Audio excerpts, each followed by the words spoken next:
তোমরা কেমন আছো? আশা করি ভালো আছো। তো আমিও খুব ভালো আছি। তো দেখতে পাচ্ছ এখন আমরা কোথায়, তারকেশ্বর বাবার মন্দির। তো এই জায়গাতে আমার বাড়ি সবাই জানো। আর দাদা ভাই এসেছে রামপুর হাট থেকে, পারুলিয়া, যেটা হলো বুদ্ধ ভাইদের বাড়ি। আর বুদ্ধ ভাইয়ের একটা ভাই বলি, এই ভাই এসেছে আমাদের এখানে তো বাড়িতে।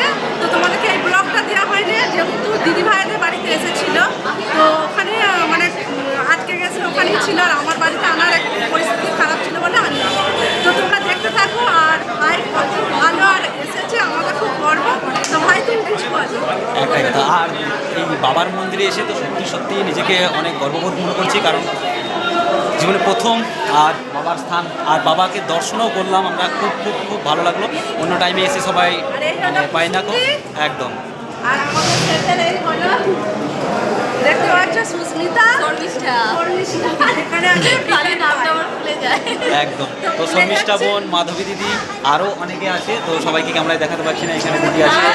দেখতে পাচ্ছ একদম, একদম, এখানে। একদম। তো আমরা গ্রুপটা সবাই একসাথে দেখতে পাচ্ছি এই জায়গাটা। আরও ছেলেগুলো আছে। যাই হোক, আপনারা এইভাবেই পাশে থাকুন, সাথে থাকুন। আর আমার বুদ্ধদেবটাকেও অনেক অনেক ধন্যবাদ জানাই, তার জন্যই এত মানুষের ভালোবাসা। ওকে।